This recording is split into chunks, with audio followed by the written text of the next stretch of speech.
അൽഹംദുലില്ലാഹി റബ്ബിൽ ആലമീൻ. അല്ലാഹുമ്മ സ്വല്ലി അലാ മുഹമ്മദിൻ വഅലാ ആലിഹി വസ്വഹാബിഹി അജ്മഈൻ. അഊദു ബില്ലാഹി മിനശ് ശൈത്വാനിർ റജീം. ബിസ്മില്ലാഹിർ റഹ്മാനിർ റഹീം. വഇദ് ഖാല ഇബ്രാഹീമു റബ്ബി അരിനീ കൈഫ തുഹ്യിൽ മൗതാ ഖാല അവലം തുഅ്മിൻ ഖാല ബലാ വലാകിൻ ലിയത്മഇന്ന ഖൽബി ഖാല ഫഖുദ് അർബഅതം മിനത് ത്വയ്രി ഫസുർഹുന്ന ഇലൈക ثم اجعل على كل جبل منهن جزءا ثم ادعوهن يأتينك سعيا واعلم أن الله عزيز حكيم. صدق الله العلي العظيم. അല്ലാഹു സുബ്ഹാനഹു വ തആല നിർജീവമായതിനെ എങ്ങനെയാണ് ജീവിപ്പിക്കുന്നത് എന്ന് വിശദീകരിക്കുന്ന മൂന്നാമത്തെ സംഭവമാണ് നമ്മൾ പറയാൻ പോകുന്നത്. നേരത്തെ രണ്ട് സംഭവങ്ങൾ വിശദീകരിച്ചു. ആദ്യത്തെ സംഭവത്തിൽ ഇബ്രാഹിം അലൈഹിസ്സലാമിനോട് തർക്കിച്ച ഒരാളെക്കുറിച്ച് അറിയില്ലേ എന്നാണ് അള്ളാഹു പറഞ്ഞത്. അലന്തറ ഇലല്ലദീ ഹാജ്ജ ഇബ്രാഹിമ ഫി റബ്ബിഹി, റബ്ബിൻ്റെ കാര്യത്തിൽ ഇബ്രാഹിമിനോട് തർക്കിച്ചവൻ. ആ മനുഷ്യൻ പറഞ്ഞത് അത് ഇബ്രാഹിം അലൈഹിസ്സലാമിൻ്റെ കാലത്ത് ജീവിച്ച രാജാവായ നമ്രൂദാണ്. അദ്ദേഹം പറഞ്ഞത് ഞാനും ജീവിപ്പിക്കുമെന്നാണ്. ഞാനും ഒരാളെ കൊല്ലും, അല്ലെങ്കിൽ ഒരാളുടെ ജീവനെടുക്കും, ഞാനൊരാളെ ജീവിപ്പിക്കുകയും ചെയ്യും. അന ഒഹീ വ ഉമീത്തു. ഇബ്രാഹിം അലൈഹിസ്സലാം പറഞ്ഞത് എൻ്റെ റബ്ബ് ജീവിപ്പിക്കുന്ന റബ്ബാണ് എന്ന്. അത് പറഞ്ഞപ്പോൾ ഈ മനുഷ്യൻ പറഞ്ഞത് ഞാനും ജീവിപ്പിക്കുന്ന. ആ സംഭവമാണ് ഒന്നാമത്തെ സംഭവം. രണ്ടാമത്തെ സംഭവം അള്ളാഹു പറഞ്ഞത് ഔകല്ലദീ മറ അലാ ഖറിയത്തിൻ വഹിയ ഖാവിയ, തകർന്നടിഞ്ഞ നഗരത്തിലൂടെ, പട്ടണത്തിലൂടെ കടന്നുപോയ മനുഷ്യനെ അറിയില്ലേ. അതും നമ്രൂദിനെ പോലത്തെ ഒരു രാജാവാണ്, നെബൂക്കദ്നസറാണ്. നമ്രൂദ് ഭരിച്ച നാട്ടിലൊക്കെ, അഥവാ പഴയ മെസപ്പൊട്ടേമിയയുടെ ഭാഗങ്ങളൊക്കെ ഉൾക്കൊള്ളുന്ന നിയോ ബാബിലോണിയൻ എംപയറിൻ്റെ അതിശക്തനായ ഒരു രാജാവായ നെബൂക്കദ്നസറാണ് എന്ന അഭിപ്രായമാണ് നമ്മൾ വിശദീകരിച്ചത്. പിന്നീട് അള്ളാഹു പറയുന്ന സംഭവത്തിൽ ഇബ്രാഹിം അലൈഹിസ്സലാമാണ് അള്ളാഹുവിനോട് ചോദിക്കുന്നത് കൈഫ തുഹ്യിൽ മൗത്ത. വഇദ് ഖാല ഇബ്രാഹീമു റബ്ബി അരിനി കൈഫ തുഹ്യിൽ മൗത്ത. ഇബ്രാഹിം ചോദിച്ചപ്പോൾ റബ്ബി, എൻ്റെ റബ്ബെ, അരിനി കൈഫ തുഹ്യിൽ മൗത്ത, എനിക്ക് മനസ്സിലാക്കിത്ത നീ എങ്ങനെയാണ് നിർജീവമായതിനെ ജീവിപ്പിക്കുന്നത്, അതിൻ്റെ കൈഫിയത്ത് എങ്ങനെയാണ്, അതിൻ്റെ വിധം എങ്ങനെയാണ്, അത് നീ എനിക്ക് മനസ്സിലാക്കിത്ത എന്ന് ഇബ്രാഹിം അലൈഹിസ്സലാം ചോദിക്കുകയാണ്. ഇബ്രാഹിം അലൈഹിസ്സലാം മരണാനന്തര ജീവിതത്തിൽ സംശയമുള്ളത് കൊണ്ട് ചോദിക്കുകയല്ല. അദ്ദേഹത്തിന് യഖീനുണ്ട്, ദൃഢബോധ്യമുണ്ട്. അദ്ദേഹം ചോദിക്കുന്നത് നിർജീവമായതിനു ശേഷം രണ്ടാമത് എങ്ങനെയാണ് ജീവിപ്പിക്കുന്നത് എന്നതിൻ്റെ അർത്ഥം മരിച്ചുപോയ ശരീരങ്ങൾ എങ്ങനെയാണ് ഉയർത്തെഴുന്നേൽക്കുന്നത് എന്ന് മാത്രമാകണമെന്നില്ല. നിർജീവമായ ഒരു നാട് എങ്ങനെയാണ് ജീവിക്കുന്നത്, നിർജീവമായി പോയ ഒരു ജനതയെ അള്ളാഹു എങ്ങനെയാണ് ഉയർത്തെഴുന്നേൽപ്പിക്കുന്നത്, ഇതൊക്കെ അദ്ദേഹത്തിൻ്റെ ചോദ്യത്തിലുണ്ട്. അള്ളാഹു പറയുന്നത്, അള്ളാഹു തിരിച്ചു ചോദിക്കുന്നത് ഖാല അവലം തുഅ്മിൻ, നിനക്ക് ഈമാനില്ലേ എന്നാ, നിനക്ക് ഉറപ്പില്ലേ, നിനക്ക് ട്രസ്റ്റില്ലേ, അള്ളാഹുവിൽ ട്രസ്റ്റില്ലേ. അപ്പോൾ ഇബ്രാഹിം അലൈഹിസ്സലാം പറയും ഖാല ബലാ വലാകിൻ ലിയത്മഇന്ന ഖൽബി, തീർച്ചയായിട്ടും എനിക്ക് ട്രസ്റ്റ് ഉണ്ട്. എൻ്റെ കൽബിന് മനസമാധാനം അല്ലെങ്കിൽ ഒരു സാറ്റിസ്ഫാക്ഷൻ കിട്ടാൻ വേണ്ടിയാണ്. അപ്പോൾ അള്ളാഹു പറയുന്നത് ഖാല ഫഖുദ് അർബഅതം മിനത് ത്വയ്ർ, 4 പക്ഷികളെ എടുക്കുക, ഫസുർഹുന്ന ഇലൈക, അതിനെ നീ നിന്നിലേക്ക് അടുപ്പിക്കുക, അഥവാ അതുമായിട്ട് ഇണങ്ങുക. സുമ്മ ജഅൽ അലാ കുല്ലി ജബലിൻ മിൻഹുന്ന ജുസ്അ, പിന്നെ ഓരോന്നിനെയും ഓരോ പർവ്വതത്തിൻ്റെയും മേലെ വെക്കുക. 4 പർവ്വതങ്ങളിൽ, 4 ദിശയിലുള്ള ഓരോ പർവ്വതത്തിൻ്റെ മേലെയും ഓരോന്നിനെയും വെക്കുക. ജുസ് എന്ന് പറയുന്നത് ഒന്നിൻ്റെ ജുസ് ആണെങ്കിൽ അതിൻ്റെ ഭാഗമാണ്, ഒരു കൂട്ടത്തിൻ്റെ ജുസ് ആണെങ്കിൽ അതിലുള്ള ഓരോന്നാണ്. ഇവിടെ 4 പക്ഷിയെക്കുറിച്ച് പറഞ്ഞതുകൊണ്ട് ഇവിടെ ജുസ് എന്നതിനെ നമ്മൾ വ്യാഖ്യാനിക്കേണ്ടത് അതിലെ ഓരോ എണ്ണം എന്നുള്ള രീതിയിലാണ്. കാരണം ഖുർആനിൽ തന്നെ ജുസ് എന്നുള്ളത് ഒരു കൂട്ടം ആളുകളെ കുറിക്കാനും വ്യക്തികളെ കുറിക്കാനും ഒക്കെ വന്നിട്ടുണ്ട്. ഉദാഹരണത്തിന് സൂറ അൽ ഹിജ്റിൽ കാണാം, നരകത്തെക്കുറിച്ച് പറയുമ്പോൾ ലഹാ സബ്അത്തു അബുവാബിൻ, അതിന് 7 കവാടങ്ങളുണ്ട്. ലിക്കുല്ലി ബാബിൻ മിൻഹും, അതിലെ ഓരോ വാതിലിലും ജുസ്ഉം മഖ്സൂം, നിർണയിക്കപ്പെട്ട നിശ്ചയിക്കപ്പെട്ട ഒരു ജുസ്, ഒരു കൂട്ടം ആളുകൾക്കാണ് ഓരോ വാതിലും. അപ്പോൾ അവിടെ ജുസ് എന്ന് ഉദ്ദേശിച്ചത് ഒരു കൂട്ടം ആളുകളെ കുറിക്കാനാണ്. അത് വലിയൊരു കൂട്ടം ആളുകളെക്കുറിച്ച് പറയുമ്പോൾ അതിലുള്ള ചെറിയ ചെറിയ യൂണിറ്റാണ് ജുസ്.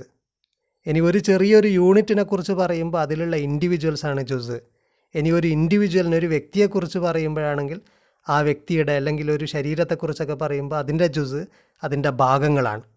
ഇവിടെ 4 പക്ഷികളെക്കുറിച്ച് പറഞ്ഞിട്ട് ജുസ് എന്ന് പറഞ്ഞതിൽ നിന്ന് മനസ്സിലാക്കാവുന്നത് ഓരോ പക്ഷികളാണ്. ഓരോ പക്ഷികളെയും ഓരോ ദിശയിലുമുള്ള പർവ്വതത്തിൻ്റെ മേലെ വെക്കുക. 4 പക്ഷികളെ എടുക്കാനാണല്ലോ പറഞ്ഞത്. അപ്പോൾ 4 പർവ്വതത്തിൻ്റെ മേലെ വെക്കുക. സുമ്മദ്ഉഹുന്ന യഅ്തീനക സഅയ, പിന്നെ നീ അതിനെ വിളിക്കുക, അത് നിൻ്റെ അടുത്തേക്ക് ഓടി വരും. കാരണം 4 പക്ഷികളെ നീ ആദ്യം പിടിച്ചു, നീ അതുമായിട്ട് നന്നായിട്ട് ഇണങ്ങി, നീ അതിൻ്റെ യജമാനനാണ്. നീ അതിനെ 4 ദിശയിലുള്ള 4 ദിക്കിലുള്ള പർവ്വതത്തിൻ്റെ മേലെ വെച്ചിട്ട് വിളിച്ചു കഴിഞ്ഞാൽ യജമാനൻ്റെ വിളിക്ക് ഉത്തരം ചെയ്തുകൊണ്ട് 4 പക്ഷികൾ നിൻ്റെ അടുത്തേക്ക് ഓടി വരുന്നത് നിനക്ക് കാണാം.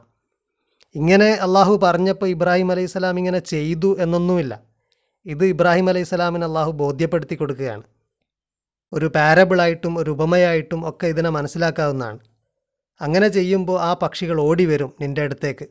വഅലം, നീ അറിയുക, അന്നല്ലാഹ അസീസുൻ ഹക്കീം, അള്ളാഹു അസീസാണ്, ഹക്കീമാണ്. അള്ളാഹുവിന് ഹിക്മത്തുണ്ട്, അപാരമായ ഹിക്മത്തുണ്ട്. അവന് ഇസ്സത്തുമുണ്ട്. അവൻ്റെ വിളിക്കുത്തരം ചെയ്യാതിരിക്കാൻ കഴിയില്ല. അവൻ മൈറ്റിയാണ്, പവർഫുള്ളാണ്, ഇസ്സത്തുള്ളവനാണ്. പക്ഷെ അവൻ അത് അടിച്ചേൽപ്പിക്കുകയല്ല, അവൻ ഹിക്മത്തോടുകൂടെ ചെയ്യും. അത് നിനക്ക് ബോധ്യപ്പെടുന്ന ഒരു സംഭവമാണ്. നീ 4 പക്ഷികളെ എടുത്ത് നീ നന്നായിട്ട് അതിനെ മെരുക്കി ഓരോന്നിനെയും ഓരോ പർവ്വതത്തിൻ്റെ മേലെയും വെച്ച് നീ വിളിച്ചു കഴിഞ്ഞാൽ അത് നിൻ്റെ അടുത്തേക്ക് ഓടി വരുന്നില്ലേ? എങ്കിൽ യജമാനനായ അള്ളാഹു വിളിച്ചു കഴിഞ്ഞാൽ എല്ലാ മനുഷ്യരും അവൻ്റെ അടുത്തേക്ക് ഓടി വരും, അവൻ്റെ വിളിക്കുത്തരം ചെയ്ത് എഴുന്നേറ്റ് വരും എന്ന കാര്യം അള്ളാഹു ബോധ്യപ്പെടുത്തി കൊടുക്കുകയാണ്. ഇത് മരണപ്പെട്ടതിന് ശേഷമുള്ള പുനർജീവനത്തിൻ്റെ മാത്രം കാര്യത്തിൽ അല്ല ശരിയാകുന്നത്. നിർജീവമായ ഒരു ജനതയെ അള്ളാഹു എങ്ങനെയാണ് ജീവിപ്പിക്കുന്നത് എന്നതിൻ്റെയും കൂടെ ഒരു ഉദാഹരണമാണ് അള്ളാഹു വിശദീകരിച്ചത്. ഇബ്രാഹിം അലൈഹിസ്സലാം ഒരുപാട് നാൾ പ്രബോധനം ചെയ്തിട്ടും അദ്ദേഹത്തിൻ്റെ കൂടെ കൂടിയിരുന്നത് വളരെ കുറച്ച് ആളുകൾ മാത്രമാണ്. ഖുർആനിൻ്റെ പരാമർശങ്ങളിൽ നിന്ന് അങ്ങനെയാണ് മനസ്സിലാവുന്നത്. ലൂത്ത് അലൈഹിസ്സലാമും വളരെ കുറച്ച് പേരും മാത്രമേ അദ്ദേഹത്തിൽ വിശ്വസിച്ചിരുന്നുള്ളൂ. അങ്ങനത്തെ അദ്ദേഹം മക്കയിൽ വരികയും അവിടെ ഭവനം പണിയുകയും അള്ളാഹു അദ്ദേഹത്തോട് പറഞ്ഞു, ജനങ്ങളുടെ ഇടയിൽ ഹജ്ജിന് വിളംബരം ചെയ്യണം, ആളുകളൊക്കെ എല്ലാ ദിക്കിൽ നിന്നും എല്ലാ ഉൾപ്രദേശങ്ങളിൽ നിന്നും കാൽനടയായിട്ടും വാഹനത്തിലായിട്ടും ഒക്കെ വരും, മൃഗത്തിൻ്റെ മേലെ കയറിയിട്ടൊക്കെ വരും എന്നൊക്കെ പറഞ്ഞപ്പോൾ അദ്ദേഹം സ്വാഭാവികമായിട്ട് അദ്ദേഹത്തിന് ഒരു സംശയം ഉണ്ടാകും. അള്ളാഹുവിൻ്റെ വാഗ്ദാനങ്ങളൊക്കെ ശരിയാണ്, അവനിൽ ട്രസ്റ്റ് ഉണ്ട്, ഇതൊക്കെ സംഭവിക്കും, ജനങ്ങളൊക്കെ വരും. പക്ഷെ എങ്ങനെ? അദ്ദേഹത്തിന് ഒരു മനസമാധാനം കിട്ടാൻ വേണ്ടിയിട്ട് അദ്ദേഹത്തിന് അള്ളാഹു പറഞ്ഞു കൊടുത്തതാണ്, യജമാനൻ വിളിച്ചു കഴിഞ്ഞ് കഴിഞ്ഞാൽ നിർജീവമായ ജനതയൊക്കെ ഉയർത്തെഴുന്നേറ്റ് വരും.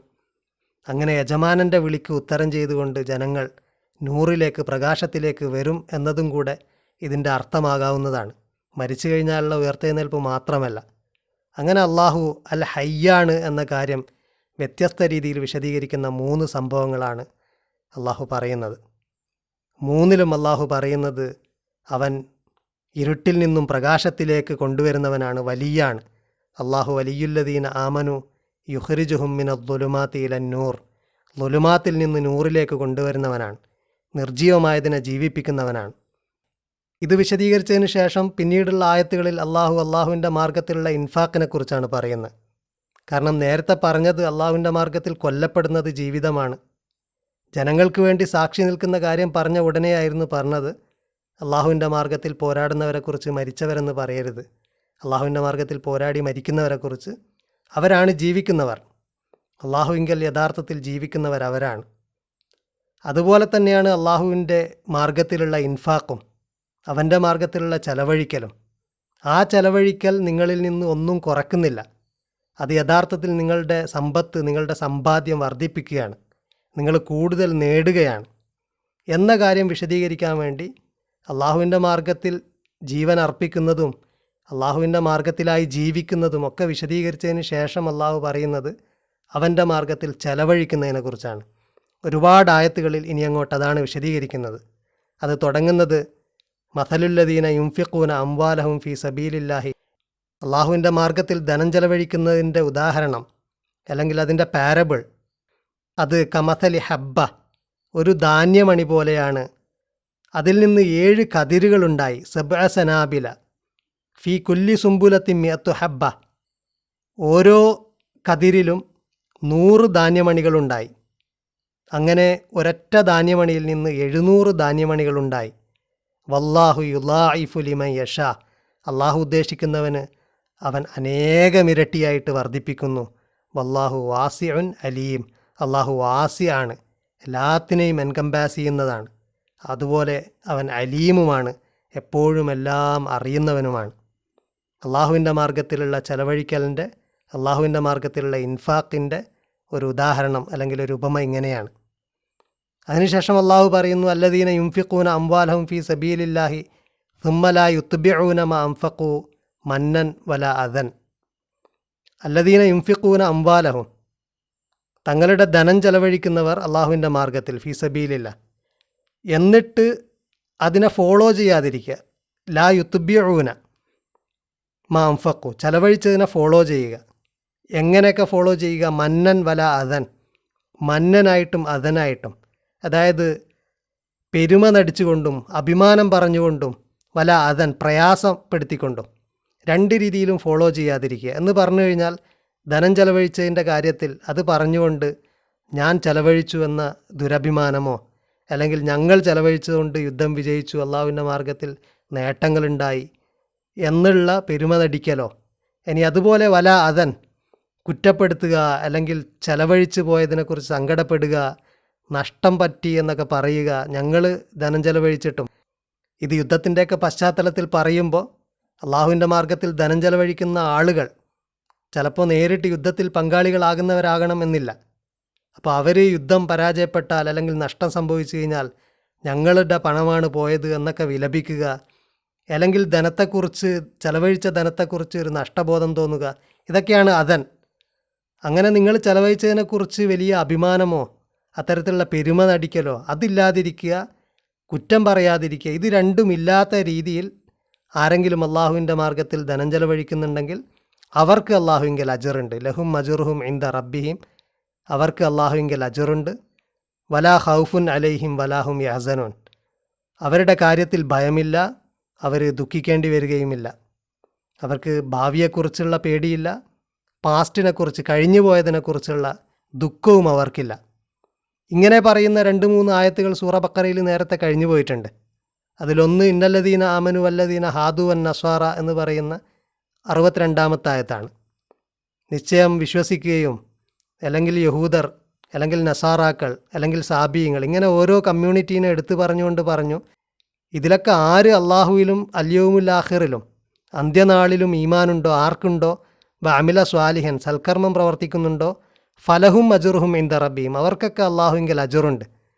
ഏതെങ്കിലും ഒരു കമ്മ്യൂണിറ്റിയുടെ ബേസിൽ നിങ്ങൾക്ക് അള്ളാഹുവിങ്കൽ അജറില്ല, അള്ളാഹുവിങ്കൽ രക്ഷയില്ല, മറിച്ച് നിങ്ങളുടെ രക്ഷ ഈമാനിൻ്റെ അടിസ്ഥാനത്തിലാണ് എന്ന് പറയുന്ന ഒരായത്ത് നേരത്തെ കഴിഞ്ഞു പോയിരുന്നു. അവിടെ ഫലഹും അജുറുഹും ഇൻദ റബ്ബിഹിം വലാ ഖൗഫുൻ അലൈഹിം വലാഹും യഹ്സനൂൻ, ഈ ഒരു പ്രയോഗമാണ് വന്നത്. അതിനുശേഷം 112-ാമത്തെ ആയത്തിലും പറഞ്ഞു, ബല മൻ അസ്ലമ വജ്ഹഹുലില്ല, ആരെങ്കിലും അള്ളാഹുവിന് അവൻ്റെ വജ്ഹ്, അവൻ്റെ മുഖത്തെ സമർപ്പിച്ചു, വഹുവ മുഹ്സിൻ, മുഹ്സിനായിക്കൊണ്ട്, അങ്ങനത്തെ ആളുകൾക്ക് ഫലഹു അജുറുഹു ഇൻദ റബ്ബിഹി, അവന് അള്ളാഹുവിങ്കൽ അജറുണ്ട്, വലാ ഖൗഫുൻ അലൈഹിം വലാഹും യഹ്സനൂൻ, അവൻ്റെ കാര്യത്തിൽ ഭയമില്ല, അവൻ ദുഃഖിക്കുകയുമില്ല. തുടർന്ന് അള്ളാഹു പറയുന്നത്, സ്വതക്ക ചെയ്തിട്ട് അതിനെ അതിനോടുകൂടെ ഫോളോ ചെയ്യുക. പ്രയാസം സൃഷ്ടിക്കുന്ന രീതിയിൽ, ദ്രോഹകരമാവുന്ന രീതിയിലുള്ള ഒരു ആറ്റിറ്റ്യൂഡ്, വർത്തമാനം, പെരുമാറ്റം ഒക്കെ ഉണ്ടാകുന്നതിനേക്കാൾ ഖൈർ, അല്ലെങ്കിൽ അത് വളരെ മോശമാണ് അങ്ങനെ ഉണ്ടാകുന്നത്. സ്വതക്ക ചെയ്തതിന് ശേഷം കുറ്റം പറയുക, അല്ലെങ്കിൽ നഷ്ടപ്പെട്ടു പോയി എന്ന് വിലപിക്കുക, ഇങ്ങനെയൊക്കെ ഉണ്ടാകൽ വളരെ മോശമാണ്.